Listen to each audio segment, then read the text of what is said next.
It was 1:43 a.m. when the voice on the radio described my truck. Not vaguely, not by type of vehicle or general color.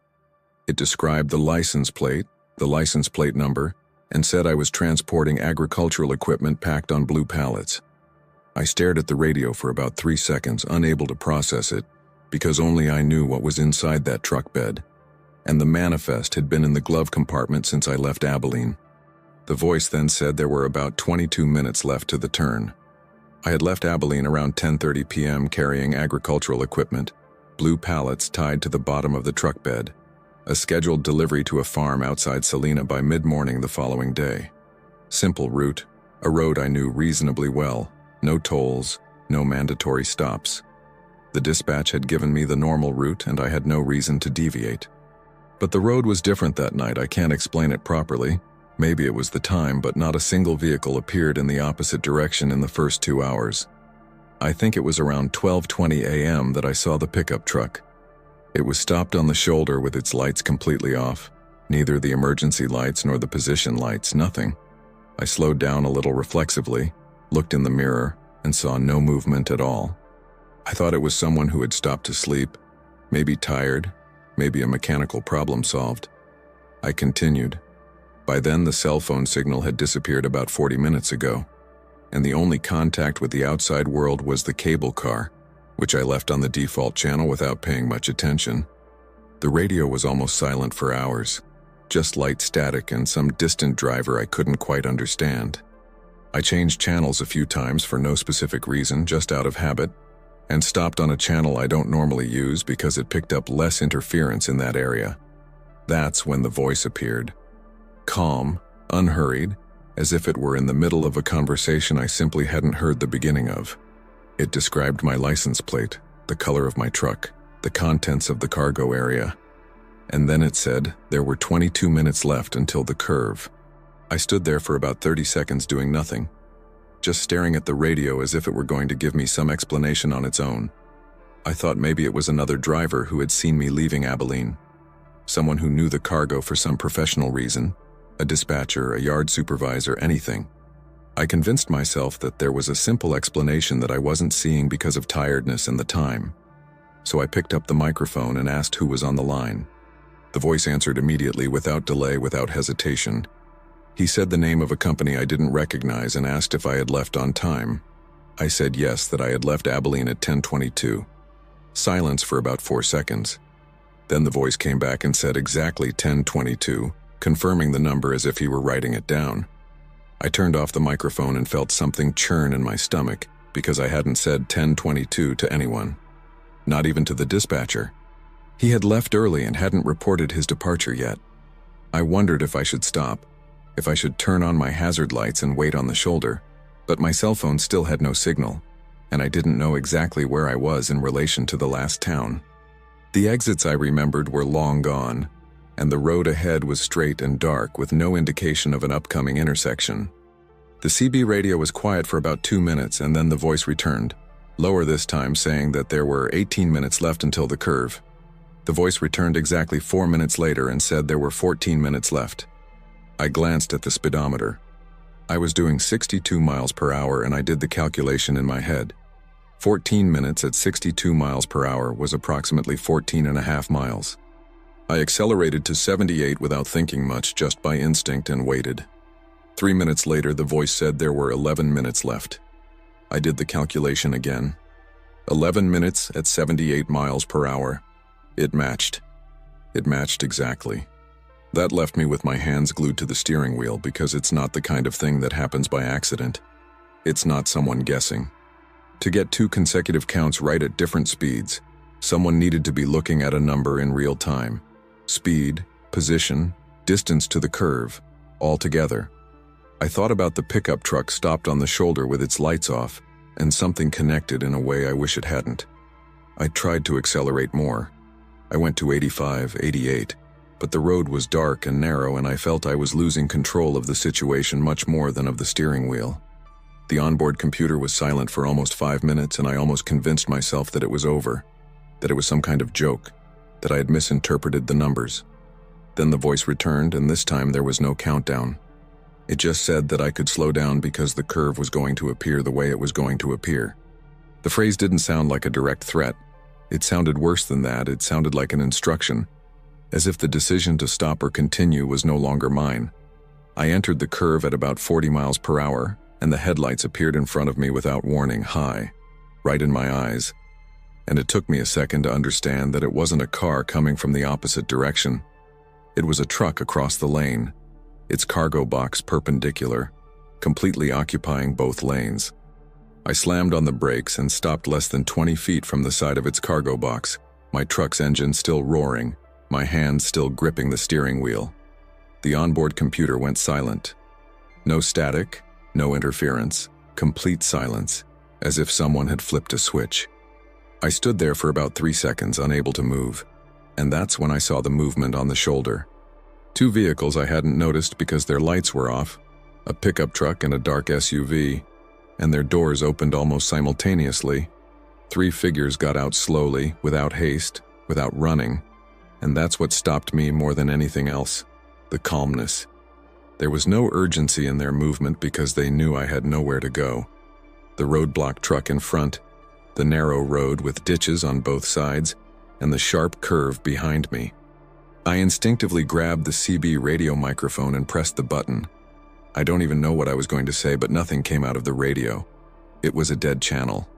One of the figures was about 15 feet from my truck when I instinctively turned on my high beams, and she stopped for a second, raised her arm to cover her face, and I saw that there was another vehicle behind us, which had arrived without me noticing while I was looking ahead. 4 vehicles. 4 vehicles and at least 5 people, and me in the middle, stopped, with a load that someone knew exactly what it was since Abilene. I remembered the tracker by accident. My hand reflexively went to the dashboard, searching for something, anything, and touched the button the company had installed 3 months earlier without making much of a fuss about it. I pressed it without really knowing if it would work. The device had its own signal separate from the cell phone, and a red light flashed twice, confirming the transmission. After that, I only did one thing. I locked the doors, turned off the headlights, and stood still in the dark. The figures outside continued moving for a while. I heard footsteps on the gravel of the shoulder. Someone tried the passenger side door handle once, and then stopped. I stayed inside the cabin for 19 minutes. I know because I kept looking at the clock on the dashboard. I needed something concrete to focus on while I waited. The lights of their vehicles gradually disappeared, not all at once. First the pickup, then the SUV, and the roadblock truck slowly pulled around the curve without turning on its headlights until it disappeared down the road. When the state police car appeared, I still had my hands on the steering wheel. The officer knocked on the window, and it took me a second to unlock it. The police stayed at the scene for almost 2 hours but found nothing but tire tracks on the shoulder of the road. When they inspected the truck bed, the seal was broken and 4 pallets had been removed. I don't know exactly when this happened, maybe during those 19 minutes, maybe before. Maybe someone had access to the truck bed before I left Abilene and I never knew. The company filed a claim, the insurance company paid partially, and the police report remained open without charges. No one was identified. I requested to be removed from the route 2 months later, without giving a detailed explanation to anyone, just saying I wanted to change regions and that it was time for a change. The company didn't question it much. They made the transfer in less than a week, and I ended up with a smaller operator in the Northwest. Completely different routes, no rural roads at dawn, no long stretches without signal. I deactivated the CB radio in the new truck in the first week of operation. It wasn't a dramatic decision. I just left the device disconnected and never felt the urge to reconnect. Some colleagues asked about the CB, police report, and I said I preferred to work in silence, that it was more productive, that it was a new habit. Nobody insisted. The police report remained open for months, and the insurance company closed the claim with a partial payment without identifying anyone. The company changed some dispatch protocols after the incident, nothing dramatic, just routine adjustments, and I signed the new forms without mentioning the real reason, because the real reason wasn't going to change anything on paper. What I still can't figure out, and I stopped trying a long time ago, is the time. I left Abilene at 10:22 that night without reporting to the dispatcher because I was going to get ahead and sort things out at the first stop.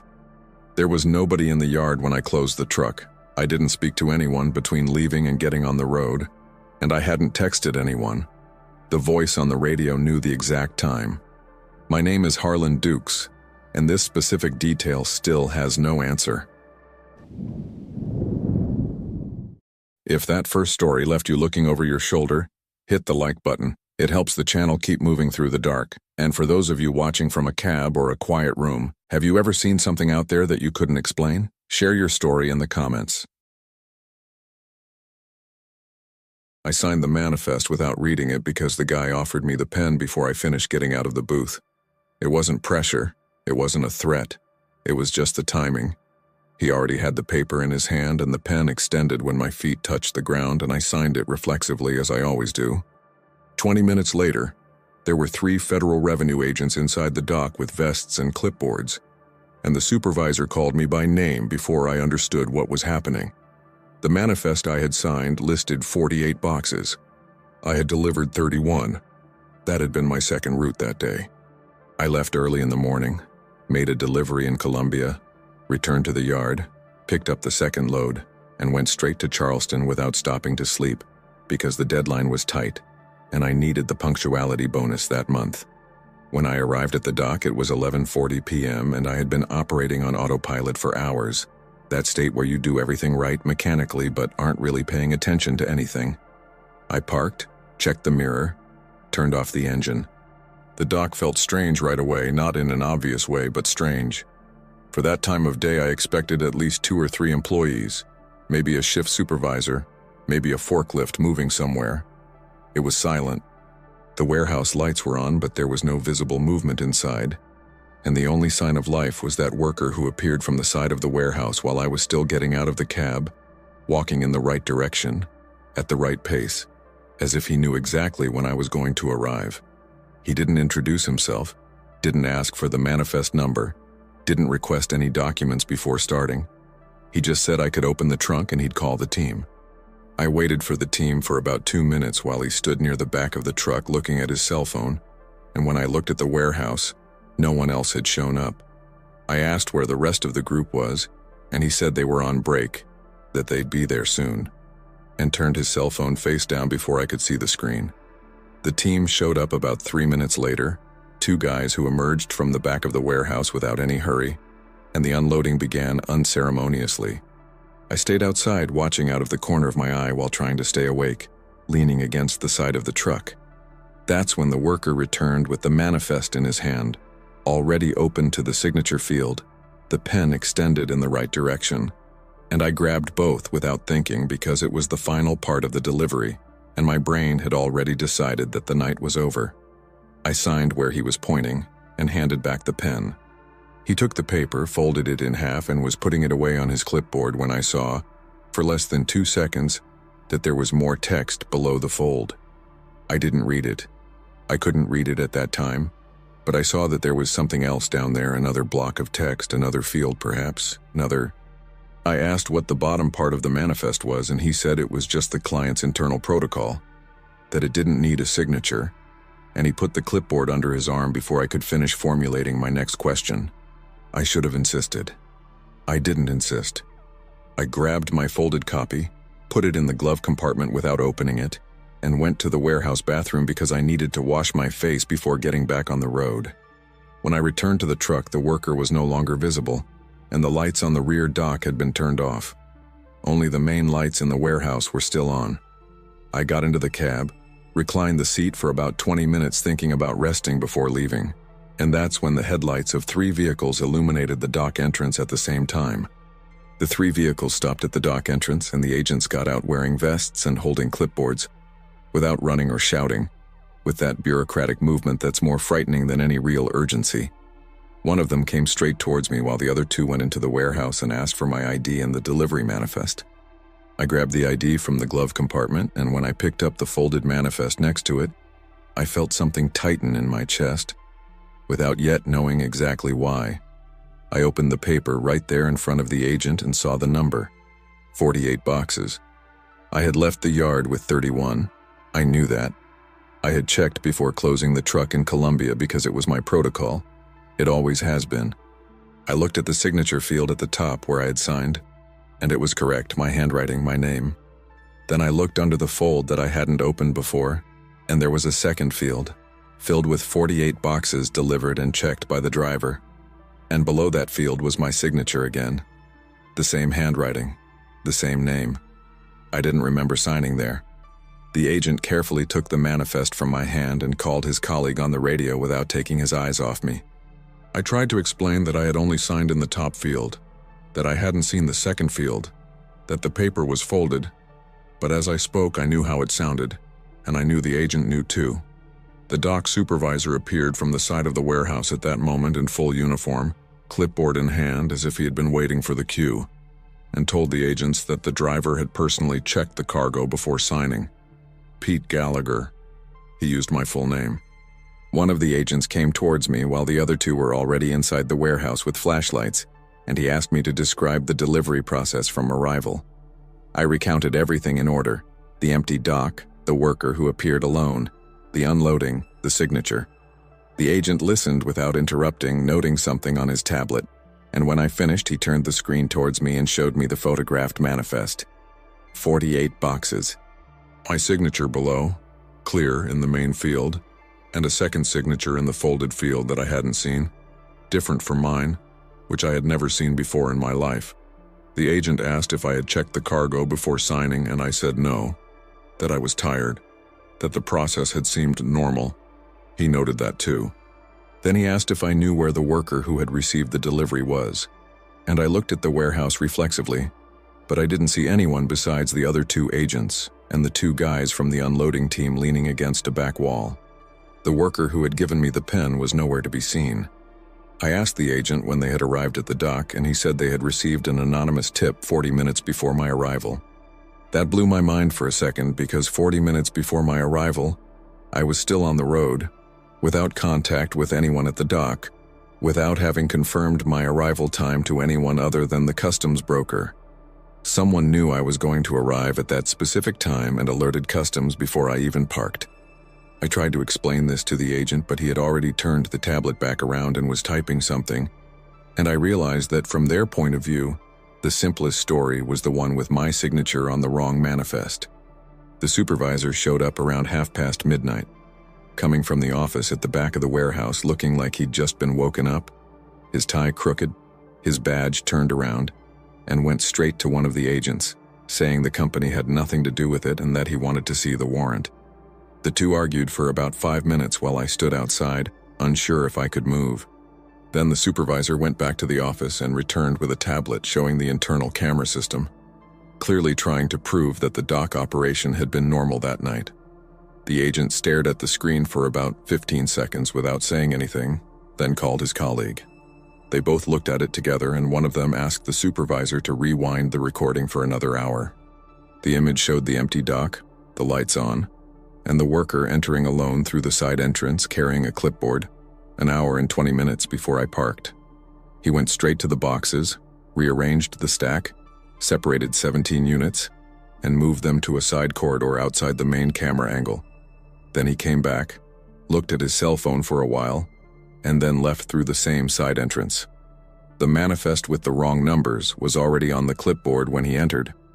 The supervisor stared at his own screen, unable to say anything for a moment, and then began to say that he didn't know that employee, that he hadn't authorized that access, and that he would need to check the entry records.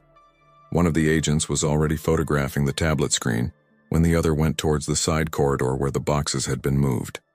I remained standing in the same place outside, with my copy of the incorrect manifest still folded in the truck's glove compartment and my signature on the field that I hadn't read.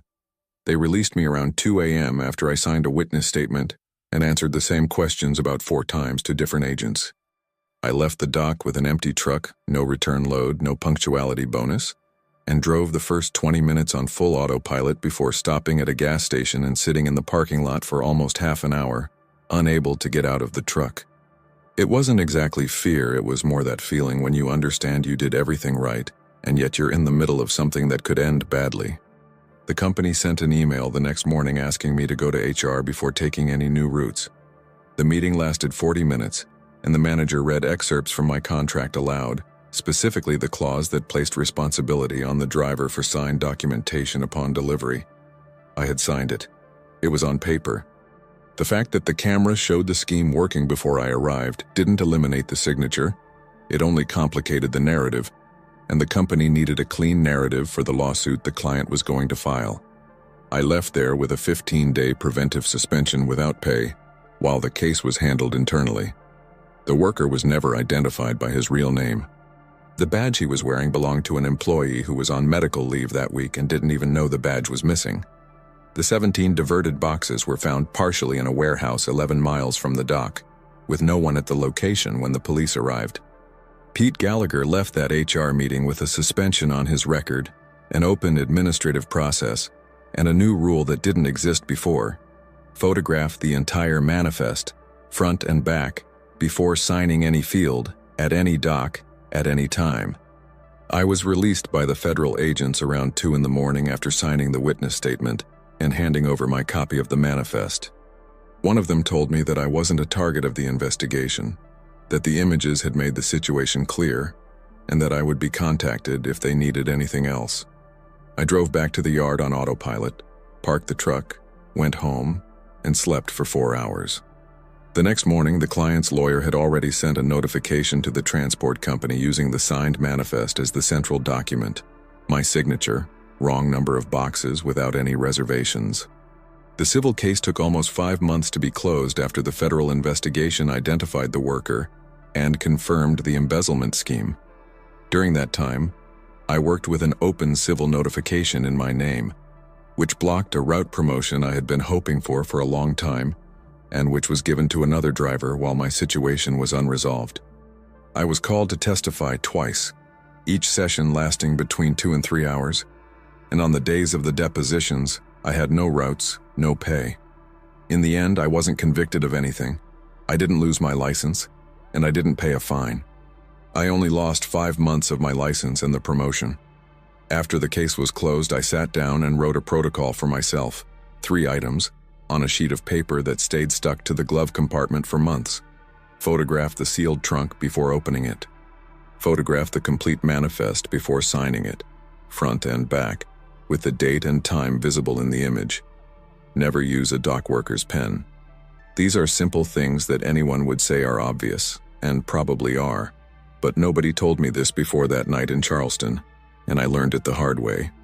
My name is Pete Gallagher, and nowadays every time someone comes towards me with a paper already open to the signature section and a pen outstretched, I stop, ask for the document, read it from beginning to end, and only then ask if they have a pen to lend me. It takes about 2 extra minutes. I've never had a problem since then. But every time I do this, I think about that worker leaving through the side entrance an hour before I arrive, with the wrong manifesto already on his clipboard, waiting for me to be tired enough not to read anything.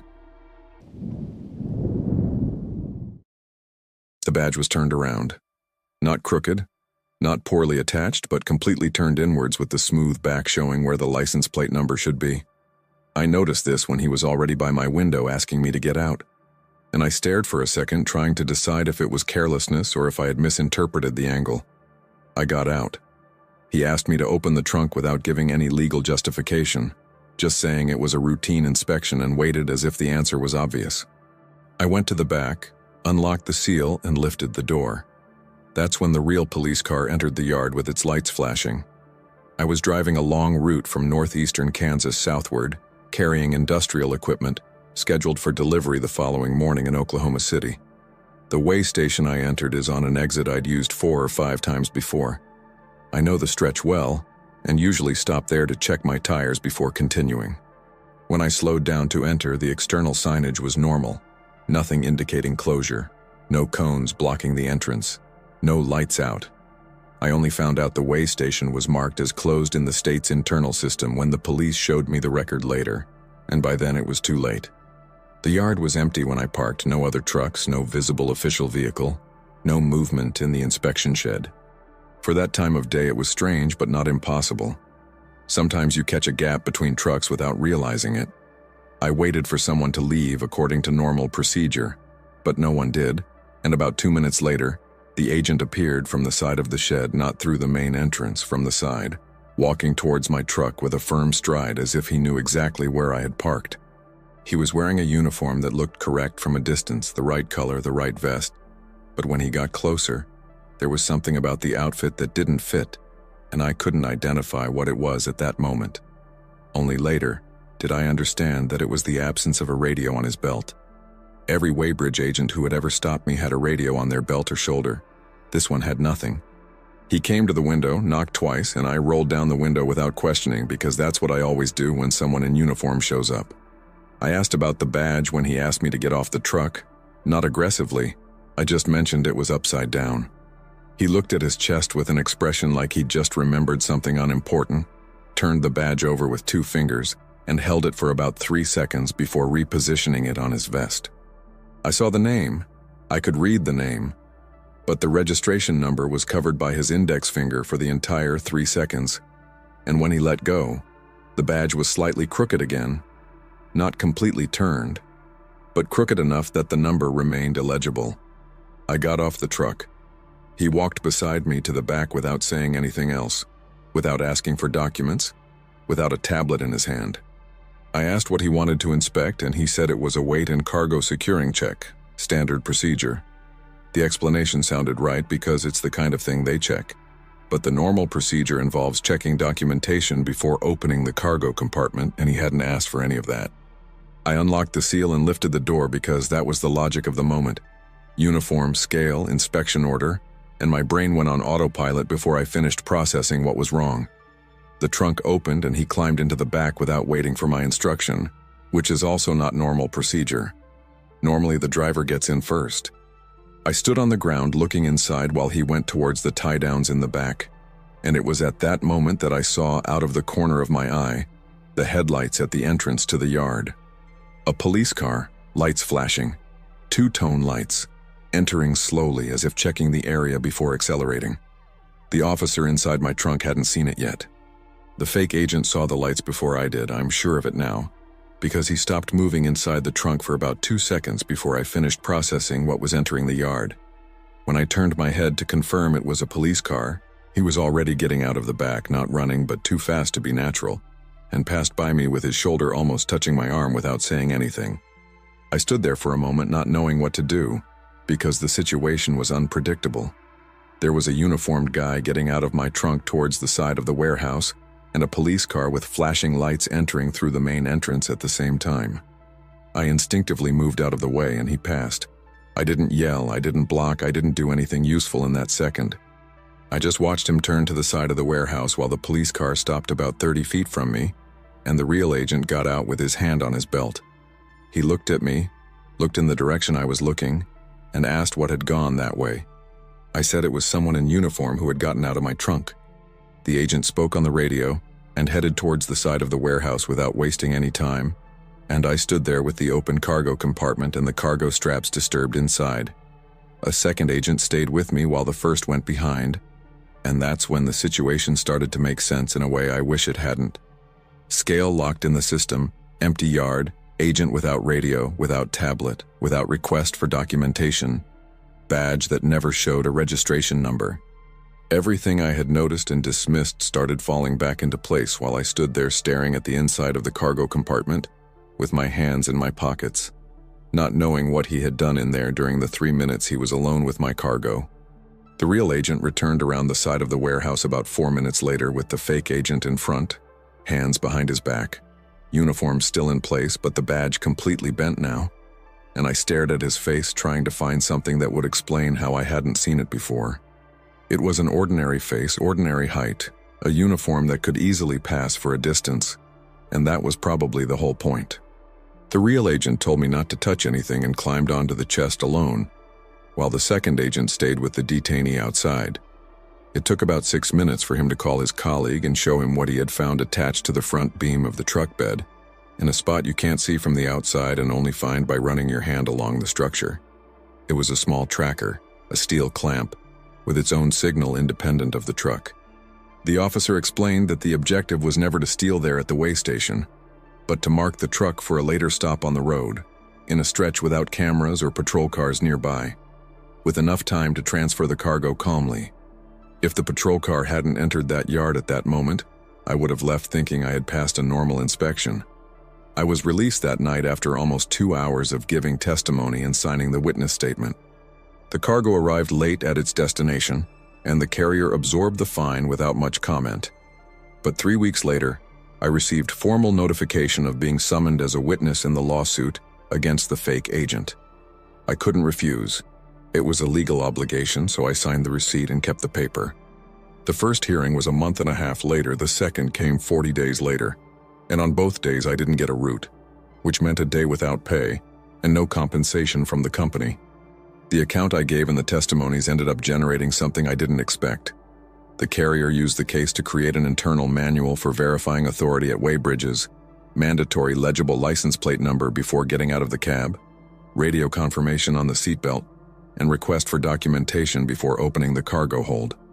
They called me in to review the draft, which took another half day without a route. My name became informally linked to the protocol. My colleagues knew it came from my case, and I never really knew if that was good or bad within the company. Nobody said anything directly, but there's a difference between being the driver who cooperated with the investigation and being the driver who let a stranger into his own cargo hold without questioning. Both things were true at the same time, and I could feel it in the conversations that stopped when I got close. I still take that route sometimes, not every week, but often enough to pass the same exit where it happened. Every time I get to that section, I slow down a little more than I need to. It's not a conscious decision. It happens before I even finish thinking about it. And I only realize it when I'm already entering the access road slower than usual, without having chosen to do so. I've tried not to do it a few times, telling myself it was silly, that the place was just a way station like any other. It didn't help. I developed new habits that became routine without ceremony and without me planning any of them. Before getting out of the truck at any way station, I photographed the agent's badge through the window, making sure the license plate number is legible and visible in the image, or I simply don't open the door. I check the radio on my belt before anything else, before the uniform, before the vehicle, before asking for any documents. If there's no visible radio on the belt or shoulder, I don't get out, no matter the tone of voice, no matter what they say. What I still can't get out of my head isn't the moment he passed me with his shoulder almost touching my arm, nor the tracker the agent found on the trunk's beam. It's the 3 seconds I spent staring at the badge turned out the window before getting out, calculating whether it was worth questioning, deciding it wasn't, opening the door. 3 seconds where I saw something wrong, recognized it was wrong, and ignored it anyway. That specific interval is what I've carried with me ever since, every time a way station appears on the road. The road never truly ends, and neither do the things that hide just out of sight. To make sure you never miss another trip into the shadows, subscribe and turn on notifications. Thanks for stopping by Beyond the Quiet. Keep your eyes on the road and stay safe out there. I'll see you in the next one.